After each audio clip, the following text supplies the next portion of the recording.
The Detroit Lions just made back-to-back roster moves, and while they may not look like headline grabbers at first glance, there's a deeper conversation here that every fan needs to be paying attention to right now. This is about roster construction, depth, and what this team is quietly telling us about where they believe they still have weaknesses. Let's start with the two additions, defensive tackle Jay Tufel and linebacker Joe Bachie. These are not splashy names, and I'm not going to sit here and pretend they are, but that doesn't mean they don't matter. In fact, moves like these often reveal more about a team's true concerns than big signings ever could. Tufel comes in as a 6'3", 305-pound interior defender who's bounced around a bit since being drafted in 2021. He's had stops with Jacksonville, Cincinnati, and most recently the New York Jets. When you look at his trajectory, it's not exactly trending upward in a dominant way. His most productive season actually came early in his career with Jacksonville, where his tackling and pass rush grades were at their best. Since then, there's been inconsistency, particularly in tackling, which has declined year over year. Now here's where it gets interesting. Even with those struggles, his level of play isn't drastically different from what the Lions were dealing with on the interior last season. When you compare his grading to what Aleem McNeil put up last year, the gap isn't nearly as big as you might expect. That tells you something important. The Lions' defensive line, especially inside, did not perform at a high level last season. So bringing in someone like Tufele isn't about upgrading the room dramatically. It's about adding another body who can compete in a group that frankly underperformed. And if you're wondering whether a change of system could help him, that's a real question. His most recent stint came in a defensive scheme similar to what Detroit runs, and while it wasn't elite production, it did show signs of stabilization compared to previous years. So the Lions may be betting on familiarity and incremental improvement rather than a breakout. Then there's Joe Bachie, and this move feels even more specific in its intent. Bachie profiles primarily as a special teams contributor. His defensive snaps throughout his career have been limited, never really exceeding a meaningful sample size. And when he has seen extended action, the results haven't jumped off the page, especially in coverage. However, one thing he does bring is solid tackling efficiency, which is something coaches always value, particularly in rotational or situational roles. But let's be real about this. Bachie is not coming in to transform the linebacker room. He's depth, he's insurance, and he's likely a core special teamer. And that brings us to the bigger issue. Even after these additions, linebacker might still be the Detroit Lions' biggest concern. Think about the numbers. Last season, this team had a much deeper linebacker group in terms of sheer bodies. Now, even after adding Bachie, the unit feels thinner and far less proven beyond the top names. Jack Campbell stands as the anchor of the group, and there's a strong case to be made for him being one of the elite players at the position. Derek Barnes has shown flashes and posted respectable production, but after that, it's a lot of uncertainty. You're looking at players who either haven't had enough game experience, haven't stayed healthy, or haven't proven they can consistently perform at a high level. There's hope around younger players, sure, but hope doesn't win you games in September, and relying on unproven talent at such a critical defensive position is a risk. This is why there's a growing belief that Detroit may lean more heavily into nickel packages as a base defense. If you don't fully trust your third linebacker spot, you compensate by putting more defensive backs on the field. And to be fair, the Lions actually have the depth to do that, especially at cornerback. The depth there is strong, arguably one of the deepest position groups on the roster, which gives them flexibility schematically. But even with that adjustment, the concern doesn't disappear. It just gets managed. And when you look at the remaining free agent market, there are still some intriguing names out there, particularly at linebacker and along the defensive front. The Lions have the cap space to make another move if they choose to, especially if a veteran becomes available at the right price. So this might not be the final version of the roster, not even close. What these two signings really tell us is that the front office is still searching. They're still evaluating. They're not fully satisfied with the current depth, especially on defense. And that should get your attention, because if this team truly believes it's ready to compete at the highest level, then every weak spot matters. So now the question shifts to you. After these moves, do you believe linebacker is still the Lions' biggest need, or is there another position that concerns you even more heading into the season? And that's where this conversation really starts to take a sharper turn, because once you accept that linebacker is still a concern, you have to ask what the Lions are actually willing to do about it, and more importantly, when. Because right now, now, the roster feels like it's in that in-between stage. It's not incomplete, but it's also not fully secure. You've got a strong foundation, especially with Jack Campbell holding things down in the middle, and Derek Barnes giving you a level of physicality and reliability when healthy. But beyond that, everything starts to feel like projection instead of certainty. Take Malcolm Rodriguez, for example. There's no questioning his effort or his instincts, but durability has been a real issue.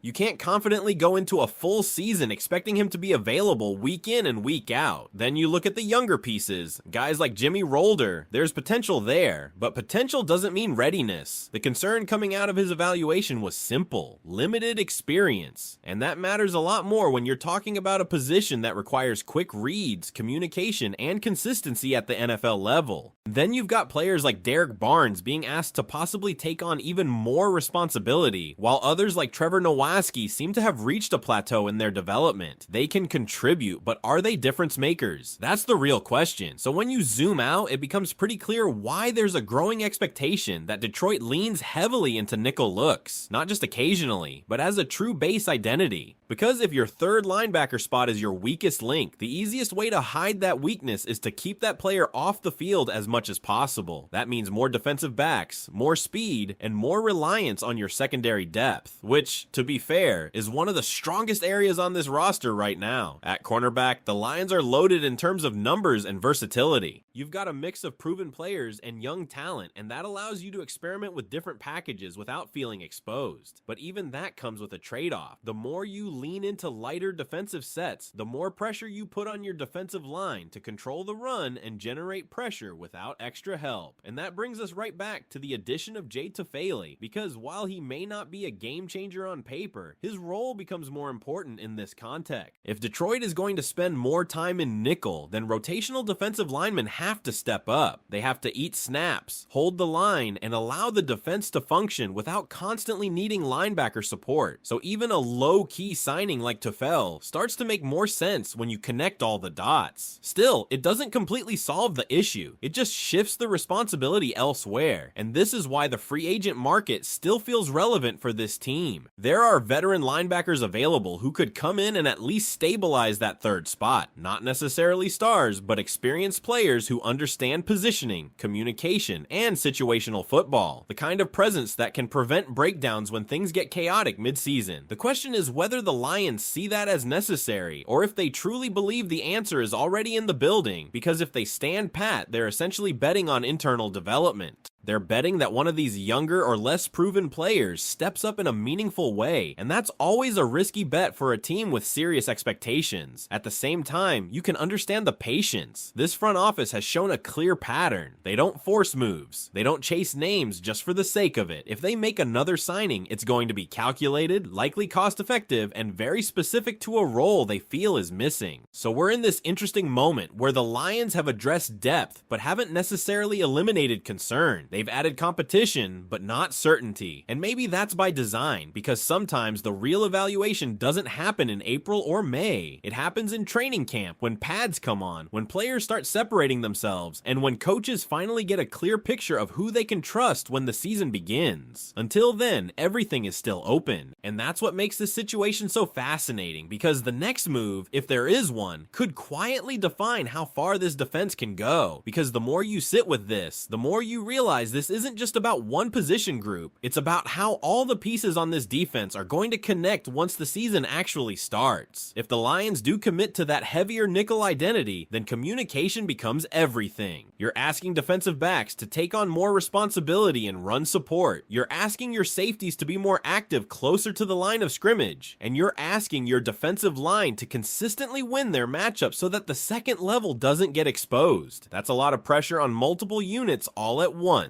And this is where expectations really start to rise for players who were already going to be under the spotlight. Jack Campbell isn't just expected to be good, he's expected to be the stabilizing force that keeps everything aligned. When you don't have a fully trusted third linebacker, your top guy has to cover more ground mentally and physically. He has to diagnose plays faster, help organize the front, and clean up mistakes. That's a big leap even for a player with his level of talent. Then there's Derek Barnes. This could quietly be one of the most important seasons of his career. He's shown he can contribute. He's shown flashes of being a reliable presence. moments, but now the team may need more than flashes. They may need consistency, they may need leadership, and most importantly, they need availability, because if he misses time, the depth behind him suddenly becomes a real concern again. And that's the thread that keeps coming back. Depth versus trust. The Lions have bodies at linebacker now. After these moves, the numbers look better on paper. But when you start asking, who do I trust in a critical third down situation? Who do I trust late in a close game? That's where the list starts to shrink quickly. And good teams don't just have starters, they have answers. That's why the idea of adding a veteran still lingers. Not necessarily someone to take over the room, but someone who raises the floor. Someone who gives you a reliable option when things don't go as planned, which over the course of an NFL season, they never do. At the same time, there's another layer to this that can't be ignored. Competition. By bringing in players like Joe Bachie and Jay Tufele, the Lions are sending a message to the locker room. Nothing is guaranteed. If you're a young linebacker or a rotational defensive lineman, you're not just competing against your teammates anymore. You're competing against new additions who are fighting to stay in the league. And sometimes, that kind of pressure brings out the best in a group. Training camp is going to be critical for this unit. It's not just about installing schemes. It's about identifying who steps up when the pads come on, who communicates effectively, who makes the right reads, who can be trusted when the margin for error disappears. Because once the season starts, there's no time for experiments. And if we're being honest, that's probably why the front office hasn't rushed into another major move yet. They want to see what they have. They want to give these players a chance to prove themselves before making a final decision, but that doesn't mean the evaluation stops. Preseason games, joint practices, early regular season matchups, those will all serve as checkpoints. And if the linebacker group doesn't show enough stability, don't be surprised if the Lions revisit the market, not out of panic, but out of necessity, because everything about this roster suggests one thing: this team believes it can compete. And when you're in that window, you can't afford to let a weak spot hold you back. So now it really comes down to how this plays out over the next few months. Will someone emerge and lock down that role? Will the scheme adjustments be enough to compensate? Or will the Lions be forced to make another move before it becomes a bigger issue? And the deeper you go into this, the more it starts to feel like one of those situations that won't be fully understood until the pressure is real, until it's a tight game in the fourth quarter, until a key stop is needed, until one of these question marks is forced into a defining moment. Because right now, everything still lives in projection. On paper, you can convince yourself there's enough here. You can point to Jack Campbell as the centerpiece. You can talk yourself into Derek Barnes taking another step. You can hope that one of the younger players grows into the role faster than expected. You can even look at the defensive line rotation and say, if they hold up, maybe the linebackers won't be exposed as often. But games aren't played on paper, and that's where the uncertainty starts to carry real weight. What makes this even more interesting is how it connects to the identity this team has been building. Under this coaching staff, the Lions have leaned into physicality, discipline, and controlled aggression. That identity depends heavily on trust. Trust that every player is in the right spot, executing their assignment, and not becoming the weak link that opposing offenses can target. At linebacker, that trust hasn't been fully established across the entire group yet, and offenses will test that immediately. They'll attack the middle of the field, they'll force mismatches in coverage, they'll use motion and tempo to create confusion. That's what good offenses do. They find the uncertainty and they keep going at it until it breaks. So if Detroit is confident in this group as it stands, that confidence is going to be